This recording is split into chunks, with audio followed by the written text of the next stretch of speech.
Πόσες φορές βρεθήκατε μπροστά σε ένα άρωμα που σας γοήτευσε? Αλήθεια, αναρωτηθήκατε ποτέ πώς ακριβώς φτάνει στα χέρια σας? Την πραγματική του ιστορία, αυτή που κανείς δεν σας έχει πει. Λοιπόν, πίσω από το άρωμα που απολαμβάνετε, κρύβεται ένα απίστευτο κρυφό ταξίδι. Μία διαδρομή γεμάτα μυστικά, γίγαντες της βιομηχανίας, κρυφές φόρμουλες και καλλιτέχνες που δίνουν ζωή σε κάθε σταγόνα. Σήμερα λοιπόν, στο 8ο επεισόδιο της σειράς μας «Όλα για το άρωμα σε 10 ημέρες», ετοιμαστείτε να αποκαλύψουμε μαζί αυτή την αθέατη πλευρά. Θα σας πάρω σε ένα ταξίδι στα άδυτα της βιομηχανίας του αρώματος, εκεί που η μαγεία συναντά την οργάνωση και το όραμα γίνεται πραγματικότητα. Μείνετε μαζί μου λοιπόν, γιατί το άρωμα που φοράτε έχει μία ιστορία που αξίζει να ακούσετε. Καλώς ήρθες στο Perfume Journey. Είμαι η Λιάννα, συλλέκτρια αρωμάτων για πάνω από 20 χρόνια και με πάνω από 300 επιλεγμένα πλέον αρώματα στη συλλογή μου. Και σε αυτό το κανάλι μιλάμε για το άρωμα. Έλα μαζί μου. Στο σημερινό μας αρωματικό ταξίδι θα διεισδύσουμε στον συναρπαστικό κόσμο της βιομηχανίας του αρώματος για να ανακαλύψουμε μαζί όλη τη διαδικασία και τους συντελεστές που διαμόρφωσαν την πορεία του από την αρχική ιδέα μέχρι να βρεθεί στο ράφι. Και μέχρι το τέλος του επεισοδίου θα έχετε ανακαλύψει πως αυτό που απολαμβάνουμε ως άρωμα δεν είναι απλά το όνομα ενός αγαπημένου brand, αλλά το τελικό αποτέλεσμα μιας τεράστιας αλυσίδας παραγωγής που κάθε γρανάζι παίζει το δικό του κρίσιμο ρόλο, ορατό και αθέατο, γεννώντας ένα εμπορικό ταξίδι αισθήσεων. Πριν όμως ξεκινήσουμε, ας δούμε τι μας περιμένει συνολικά στη σειρά που μας πάει βήμα-βήμα στον μαγικό αυτό κόσμο. Αρωματικές οικογένειες, εμβληματική οίκη, βιομηχανία και μάρκετινγκ, master perfumers, τάσεις και iconic αρώματα που άφησαν εποχή και άλλα πολλά. Οπότε, αν σας ενδιαφέρει να τα ανακαλύψετε, ενεργοποιήστε τις ειδοποιήσεις για να μην χάσετε κανένα επεισόδιο. Ας ξεκινήσουμε το ταξίδι μας στα άδυτα της βιομηχανίας με τους γίγαντες της αγοράς. Η παγκόσμια αγορά βιομηχανίας αρωμάτων κυριαρχείται από μερικούς πολύ ισχυρούς παίχτες, που όχι μόνο ελέγχουν το μεγαλύτερο μέρος της αγοράς, αλλά τη διαμορφώνουν κιόλας με την τεράστια επιρροή τους. Αυτοί οι γίγαντες χωρίζονται σε δύο κύριες διακριτές κατηγορίες με διαφορετικό ρόλο στην αλυσίδα, που μάλιστα αλληλοεπιδρούν συνεχώς μεταξύ τους. Τα Global Beauty Groups, δηλαδή οι όμιλοι ομορφιάς, και τα Fragrance Houses, που ποιητική αδεία θα τους αποκαλέσουμε κατασκευαστές. Αυτοί οι δύο μαζί καλύπτουν κάθε βήμα της αλυσίδας στην αρωματοποιία, από την πρώτη ιδέα μέχρι το τελικό μπουκάλι που κρατάτε στα χέρια σας. Σίγουρα θα έχετε ακούσει φράσεις όπως «το τάδε brand ανήκει στο group της Estée Lauder», σωστά? Λοιπόν, αυτό συμβαίνει γιατί στην συντριπτική τους πλειοψηφία τα brands που αγοράζουμε, είτε είναι designer είτε niche, δεν δραστηριοποιούνται αυτόνομα στην αγορά. Γιατί? Γιατί όπως θα δείτε και παρακάτω, η παραγωγή και η διάθεση ενός αρώματος δεν είναι εύκολο σπορ. Δεν είναι απλά το σκέφτηκα, το παρήγαγα, βρέθηκε στο ράφι και το αγόρασε και ο κόσμος. Όχι, για την ακρίβεια είναι μια πολύ, μα πάρα πολύ σύνθετη και χρονοβόρα διαδικασία. Και πάμε να το εξηγήσουμε. Τα περισσότερα brands, ακόμα και τα πολύ μεγάλα, στην πραγματικότητα αδυνατούν να διατηρούν πλήρη ανεξαρτησία και να ελέγχουν in-house, οι ίδιοι δηλαδή μόνοι τους, όλη τη διαδικασία παραγωγής και διάθεσης. Ανταυτού λοιπόν επιλέγουν να συνεργαστούν με τους ομίλους που προαναφέραμε. Γιατί? Για να εκμεταλλευτούν την τεχνογνωσία τους, το εξειδικευμένο προσωπικό τους, τις υπερσύγχρονες εγκαταστάσεις και ασφαλώς τα ισχυρά δίκτυα συνεργασιών τους. Με άλλα λόγια, αυτή είναι η δουλειά των ομίλων. Και πιστέψτε με αυτά που θα ακούσετε παρακάτω θα καταλάβετε απόλυτα γιατί αυτή η συνεργασία είναι ζωτικής σημασίας για τα brands. Ας δούμε πρώτα τους global ομίλους ομορφιάς, ξεκινώντας από το τι κάνουν και πού ειδικεύονται. Η στρατηγική αυτών των ομίλων επικεντρώνεται κυρίως στη μαζική παραγωγή και την παγκόσμια διανομή, αξιοποιώντας την ήδη ισχυρή παρουσία τους στο λιανικό εμπόριο. Είναι αυτοί που έχουν παρουσία σε πάρα πολλές χώρες και ο κάθε όμιλος έχει δεκάδες, ακόμα και εκατοντάδες brands κάτω από την ομπρέλα του, από designer μέχρι niche. Αν ένα brand ανήκει για παράδειγμα στην LVMH, αυτό σημαίνει ότι όλες οι βασικές λειτουργίες του, η παραγωγή, η διανομή, το marketing, η έρευνα και η ανάπτυξη, το R&D δηλαδή, μέχρι και η τοποθέτησή του στο ράφι, υλοποιούνται από τον ίδιο τον όμιλο. Και φυσικά, λόγω του αδιανόητου μεγέθους τους, είναι αυτοί που διασφαλίζουν οικονομίες κλίμακας, τεχνογνωσία, προσωπικό, εκτεταμένα δίκτυα διανομής σε όλον τον κόσμο και ισχυρή διαπραγματευτική δύναμη. Ανάμεσά τους ξεχωρίζουν οι παρακάτω giants με ένα πραγματικά εντυπωσιακό χαρτοφυλάκιο μαρκών. Αρχικά η LVMH, Moët Hennessy, Louis Vuitton, ένας κολοσσός πολυτελών προϊόντων που φιλοξενεί πάνω από 75 brands. Σκεφτείτε ονόματα όπως Dior, Guerlain, Louis Vuitton, Maison Francis Couture, Givenchy, Loewe, Kenzo, Fendi και πολλά άλλα. Έπειτα έχουμε τον Coty, έναν ιστορικό οίκο που ιδρύθηκε το 1904 από τον François Coty στο Παρίσι, διαμορφώνοντας την κυριολεξία την αρωματοποιία και σήμερα διαχειρίζεται περίπου 40 brands, ανάμεσα στα οποία θα βρείτε Calvin Klein, Gucci, Hugo Boss, Marc Jacobs, Chloe, Burberry.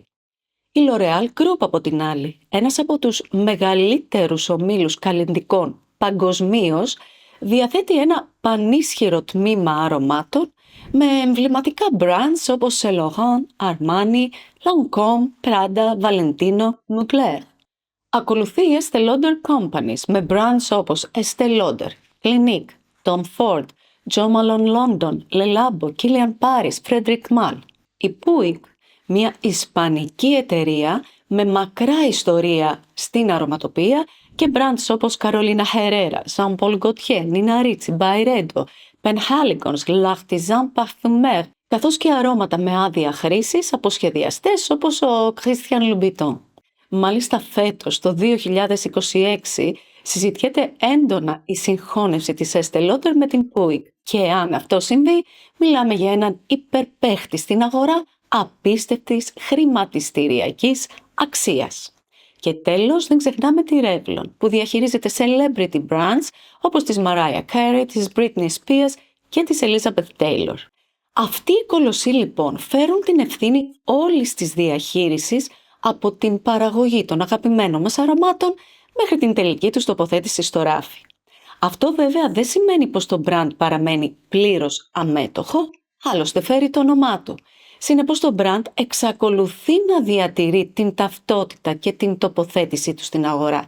Μάλιστα υπάρχουν ποικίλες συμφωνίες μεταξύ global groups και brands που ορίζουν το εύρος λόγου που μπορεί να έχει ένα brand σε όλη τη δημιουργική διαδικασία, που ασφαλώς ρόλο εδώ παίζει και η μετοχική του σύνθεση. Όπως και να το κάνουμε όμως, η business διάσταση μπαίνει για τα καλά στο τραπέζι. Σε κάποιες εμβληματικές μάρκες όμως, το brand έχει τον κύριο λόγο και τα global groups διαχειρίζονται κάποια μέρη της διαδικασίας. Πάρτε για παράδειγμα τον Francis Kurkdjian ή τον Kilian, και οι δύο παραμένουν creative directors και η καρδιά των οίκων τους μετά τις εξαγορές. Οπότε, το αν η ένταξη σε έναν όμιλο είναι καταστροφή ή όχι, είναι ένα πεδίο ανοιχτό. Ας κρατήσουμε λοιπόν ως κανόνα ότι οι όμιλοι είναι αυτοί που δίνουν την απάντηση στο πως ένα άρωμα θα φτάσει στα ράφια όλου του πλανήτη, κάτι που μας οδηγεί και στις εξαιρέσεις του κανόνα. Εκτός λοιπόν από τους global ομίλους που έχουν στις φτερούγες τους πολλά brands, υπάρχουν και κάποιοι άλλοι οίκοι, ας τους αποκαλέσουμε οι εμπορικά ανεξάρτητοι. Αυτοί έχουν καταφέρει να διατηρήσουν τον πλήρη έλεγχο όλης της λειτουργίας παραγωγής τους, χωρίς να έχουν απολύτως καμία μετοχική σχέση με τους μεγάλους ομίλους που μόλις συζητήσαμε. Εδώ η καλλιτεχνική ελευθερία είναι σχεδόν δεδομένη, σε αντίθεση με τη μαζικότητα των ομίλων. Εμβληματικά παραδείγματα είναι η Chanel και η Hermès, που διαθέτουν πλήρη αυτονομία με δικά τους in-house εργαστήρια και εγκαταστάσεις παραγωγής, ακόμα και τους δικούς τους αρωματοποιούς. Σκεφτείτε τον Olivier Pauls για τη Chanel ή την Christine Nagel για την Hermès.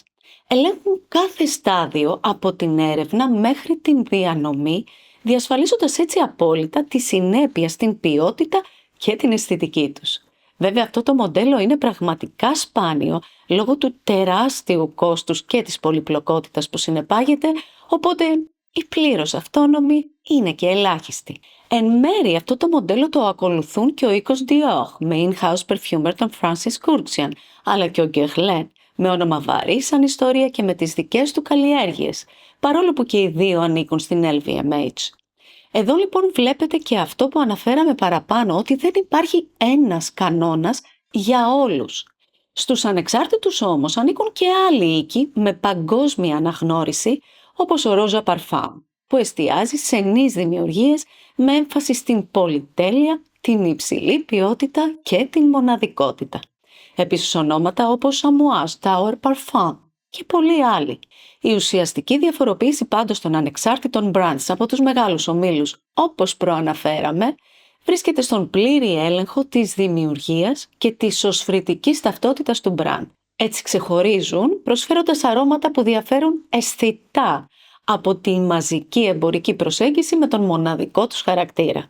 Υπάρχουν βέβαια και ακόμα μικρότερα ανεξάρτητα brands που παράγουν και πολλούν αρώματα αποκλειστικά σε τοπικό επίπεδο, συχνά οικογενειακές επιχειρήσεις ή αρτιζάν οίκοι, που εστιάζουν στη χρήση τοπικών συστατικών, διατηρώντας έτσι τον αυθεντικό τους χαρακτήρα και περιορισμένη geolocated διανομή. Ένα από τα ταξίδια μάλιστα που θέλω να κάνω είναι στη Γαλλία και την Ιταλία, αποκλειστικά για να ανακαλύψω αυτά τα secret gems που δεν έχουν βρεθεί ακόμα μπροστά μου. Εάν πάντως εσείς βρεθείτε σε οποιοδήποτε μέρος του κόσμου και συναντήσετε μια ξεχωριστή perfume boutique, σας παρακαλώ μην την προσπεράσετε μόνο και μόνο επειδή δεν έχει hype, ποιος ξέρει. Εκεί μέσα μπορεί να ανακαλύψετε το επόμενο διαμάντι σας που όλοι θα σας ρωτάνε. Πριν συνεχίσουμε όμως, καθώς γνωρίζω ότι σήμερα έχουμε πολλή πληροφορία, είμαστε εντάξει μέχρι εδώ? Κρατήστε γερά λοιπόν, γιατί σε λίγο θα μιλήσουμε για ένα επτασφράγιστο μυστικό που δεν μοιράζεται κανείς με κανένα. Οπότε, ανάσα και πάμε. Είδαμε λοιπόν τους global ομίλους, είδαμε και τους εμπορικά ανεξάρτητους οίκους. Ήρθε λοιπόν η ώρα να στραφούμε σε έναν άλλον γίγαντα, έναν από τους πιο κομβικούς παίκτες σε αυτό το ταξίδι, για να ανακαλύψουμε πώς τελικά ένα άρωμα ταξιδεύει από την ιδέα στο τελικό μπουκάλι. Ετοιμαστείτε να γνωρίσετε τα fragrance houses, αλλιώς τους κατασκευαστές. Αυτοί οι γίγαντες της αρωματοποιίας λοιπόν διαδραματίζουν έναν πάρα πολύ κρίσιμο ρόλο, διαθέτοντας μια άλλης φύσεως οργανωμένη δομή και υποδομές από τους ομίλους που αναφέραμε παραπάνω. Συγκεκριμένα σε αυτούς απευθύνονται όλοι παραπάνω όμιλοι και brands για να παράξουν τελικά το ίδιο το άρωμα. Αυτές οι εταιρείες είναι οι κάτοχοι της βαθιάς γνώσης, οι αληθινοί αρχιτέκτονες. Διαθέτουν εργοστάσια για παραγωγή σε τεράστια κλίμακα, πρόσβαση σε αστήρευτα αποθέματα αρωματικών υλών από όλο τον κόσμο και μοναδικές πατενταρισμένες φόρμουλες. Μιλάμε για αρωματικές συνθέσεις που κανείς άλλος δεν έχει, όπως το αγκικάλαχο της Givaudan, ένα captive molecule που συναντάμε στο Guidance. Αυτές οι φόρμουλες μάλιστα κρατούνται ως επτασφράγιστο μυστικό που δεν μοιράζεται κανείς με κανέναν. Επιπλέον οι κατασκευαστές απασχολούν στις τάξεις τους και τους πιο ταλαντούχους αρωματοποιούς του κόσμου. Πολλές φορές μάλιστα ένα brand απευθύνεται σε ένα συγκεκριμένο fragrance house, ακριβώς επειδή θέλει την υπογραφή ενός συγκεκριμένου δημιουργού για την έμπνευσή του, όπως για παράδειγμα της Master Perfumer Nathalie Lorson. Και για τους Master Perfumers θα μιλήσουμε σε επόμενο επεισόδιο της σειράς μας. Stay tuned. Ας δούμε λοιπόν κάποιους από τους κορυφαίους στυλοβάτες της βιομηχανίας. Η ελβετική Givaudan, ο μεγαλύτερος και πιο ιστορικός οίκος παγκοσμίως, ιδρύθηκε το 1895 στη Ζηρίχη, αλλά έχει ρίζες από το 1768 στη Grasse. Στο δυναμικό της φιγουράν κορυφαίοι αρωματοποιοί όπως ο Quentin Bisch και η Καλής Becker. Η Firmenich πλέον DSM Firmenich, συνεργάζεται με θρύλους όπως Alberto Morillas, Olivier Cresp, Nathalie Lorson. Η IFF ξεχωρίζει για τις τεχνολογίες αιχμής με αρωματοποιούς όπως ο Dominique Ropion και η Anne Filippo. Η Sunrise συνδυάζει παράδοση και τεχνολογία με τον Maurice Roussel, ενώ η Robertet από το 1850 και η Manet εξειδικεύονται στις φυσικές πρώτες ύλες με την πρώτη να εφαρμόζει το μοντέλο seed to scent, ελέγχοντας όλη την αλυσίδα από την πηγή μέχρι το τελικό άρωμα. Και τέλος, η ιαπωνική Takasago είναι παγκόσμια δύναμη στην αρωματική χημεία. Και αν εδώ αναρωτιέστε γιατί κορυφαίοι αρωματοποιοί συνεργάζονται μαζί τους, μα η απάντηση είναι απλή. Αυτοί δεν έχουν τις υποδομές. Πώς αλλιώς? Αυτοί λοιπόν είναι κάποιοι από τους μεγάλους οίκους αρωματοποιίας, οι οποίοι παρότι φέρουν διαφοροποιήσεις μεταξύ τους, ως ρόλος είναι απαραίτητη και η καρδιά της διαδικασίας παραγωγής αρωμάτων. Και σε αυτό το σημείο, επειδή ξέρω πως ο χώρος της αρωματοποιίας έχει τη δική του γλώσσα και είναι λογικό να μπερδεύεστε, για να σας είναι λίγο πιο εύκολο, στην περιγραφή σας έχω αφήσει έναν σύντομο οδηγό με την βασική ορολογία. Τον είχα δημιουργήσει πριν αρκετά χρόνια για εμένα και με είχε βοηθήσει, οπότε αν θέλετε μπορεί να βοηθήσει και εσάς. Έχουμε λοιπόν τους ομίλους που οραματίζονται, έχουμε και τους κατασκευαστές που δημιουργούν. Πώς όμως αυτή η συνεργασία ταξιδεύει ένα άρωμα από την ιδέα στο ράφι? Όλα λοιπόν ξεκινούν με ένα brief.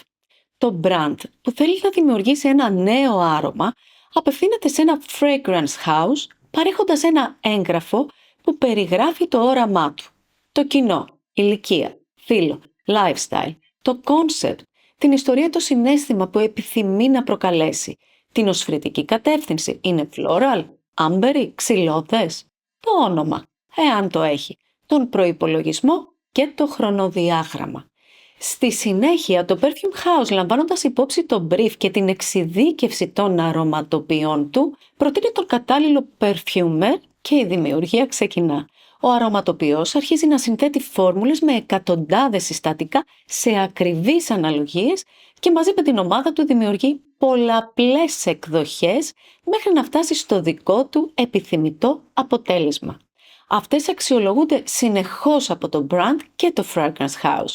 Γίνονται αλλαγές, προσθήκες και αφαιρέσεις σε μια επαναληπτική διαδικασία σαν ένα έργο τέχνης που τελειοποιείται μέχρι να επιτευχθεί το επιθυμητό αποτέλεσμα. Η οσφρητική υπογραφή που θα αντιπροσωπεύει το brand και θα ξεχωρίσει στην αγορά. Και πιστέψτε με, αυτή η διαδικασία σε κάποια αρώματα μπορεί να είναι πολύ μακρά, με εκδοχές που μπορούν να φτάνουν έως και κάποιες εκατοντάδες, μέχρι να επιλεγεί η τελική φόρμουλα. Σε άλλες πάλι, η ταχύτητα είναι πιο γρήγορη και από του φωτός. Και θα έρθει η ώρα που θα τα συζητήσουμε και αυτά.